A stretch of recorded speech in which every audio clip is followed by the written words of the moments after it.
Arsenal. The next stop is East India.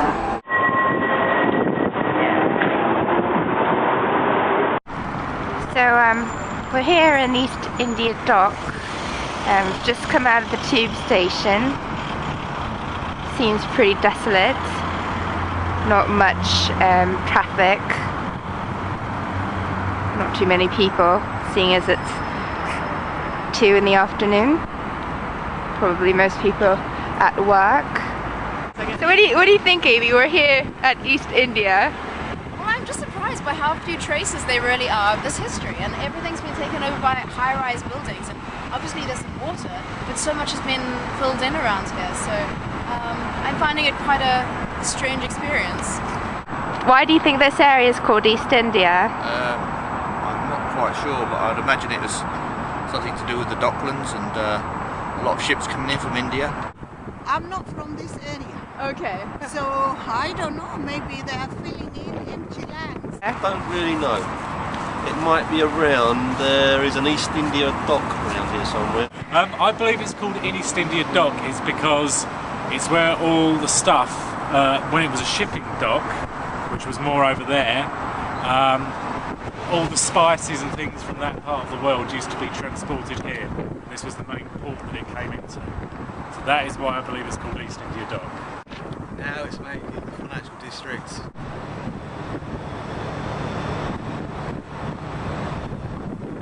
My question is, where is everybody? It's the most uninhabited place I've ever seen. Yeah, it's just us. All these bankers in their little holes and their little offices, and no sign of humanity. In the 17th century, European powers created East India companies. These powerful companies were to dominate the highly profitable trade of silk, spices, tea, and other valuable imports.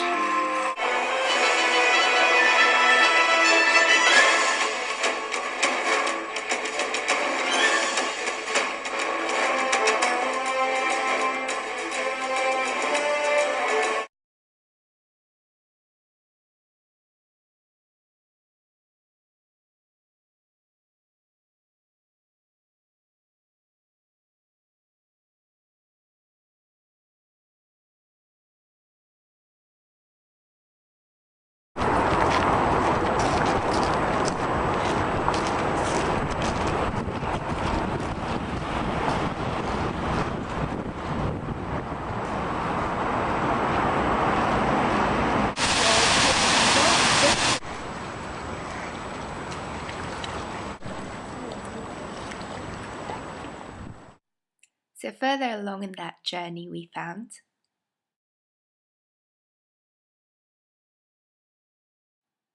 and yay, a Budgeon's Virginia Key. Christine, there's an exhibition on London, sugar and slavery. Aha! Oh my! Who built the docks? Irish labour. And the other community, we had a small Chinese community. We had a lot of sailors, but a lot of sailors from different countries. There was actually no families, but they would stay in seamen's missions. A lot of seamen's missions here, going right the way through down to up to Wapping, basically. West Indians come over roughly in about, even though there's been a few West Indians, but mostly 1948. The only community when I was younger was the Jewish community up in Aldgate, which run a lot of the fashion houses and the rag trade, of course. And they took over and you can go back, can't you? You can go to the silk weavers from France. Absolutely. Huguenots. Huguenots, exactly. There's different people coming in. This area of London is particularly has been a particular focus for all of these different cultures and communities rubbing up against each other. Yeah. Yeah, we try to encourage everybody to come in. Because in some ways, they're all associated with the seamen and that who's come in. But isn't that the thing, the fact that all these histories are brought together by the docks and by Oh, trading routes? And definitely. Big and small, yeah. Oh, definitely. Because, not to say the Lascar seamen, the East Indian seamen came over And then they sort of look, some settled later on. They brought their families over. It's like a lot of them worked in the rag trade. Of course, the Jewish population, a lot of them moved out. And how, because you were talking a bit before about how the sense of community ended up just disappearing entirely. Yeah, the main bit because of the, even in the 30s, they had a big slum clearance around here. And then later on, another. A lot of these cases weren't actually, these houses weren't slums as such. They just got their mind to knock it all down basically and build new, you know. This is the Maggie Thatcher era, of course, when the idea of it was they just went in there and they bulldozed right the way through and saying this is going to be that and that's it, and no one's going to have a say basically. Maggie Thatcher's the Theophilus at the time, sort of. And I'm not saying that, but her ministers, this was the idea at the time basically. Do away with heavy industry, we don't want heavy industry, dirty, get away with it. And what they put in place was actually terrible. You know, very, very bad systems of building. High-rise flats, for instance. High-rise flats, there's always been flats, but these high-rise flats was a type of Swiss-French idea.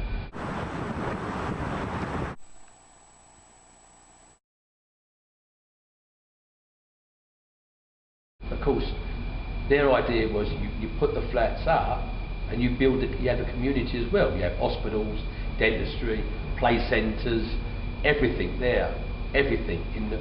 But we don't do that, do we? We just slubbed up these high-rise flats with nothing else.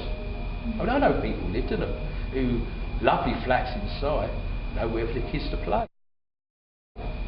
Nothing else there, nothing for them. It's like, yeah, going in there and the door shuts and that's it, you're there. No community spirit whatsoever. So, yeah, it was a bit confusing, sorry. But so you can't whatever you do, you've got to have the infrastructure. You just can't move into these things. Like anything, you've got to have a solid foundation, otherwise it go. Why did the West India Company build these docks here, the first of the enclosed docks? Why is it enclosed? For security. They were pirates, weren't they? Yo, there was all different types of pirates on the estuary for a start, but there was a lot of thieving going on. Local big thieving gangs all had different names, you know, these big gangs.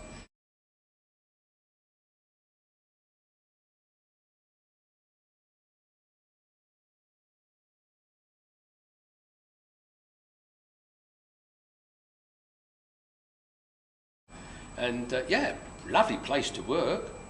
How would you get here? If you lived in South London, you would have lived in West London, you would have lived in North London. Don't forget there was no extensions to the bank off the Docklands Light Railway. There was nothing going south to Lewisham. You know, there was nothing. So you had 2 bus routes coming on the island. You don't miss the noise you miss. Everything going on all the time. Different types of boats. And you miss the smell. The smell of the churned up mud, basically. But also, when you used to go at dusk, go towards the London dock, the spices and the timber mills, you used to miss all those smells. You could tell the docks were what smells. Coffee. I think this is cardamom. I'm not sure though. I think there's sugar. I think that's cardamom. Are those clubs? I've never seen those clubs. That's tea. I think it's not ginger tea. My brother still lives here. His family, all the girls work in the. They don't call it Canary Wharf. They call it the dock.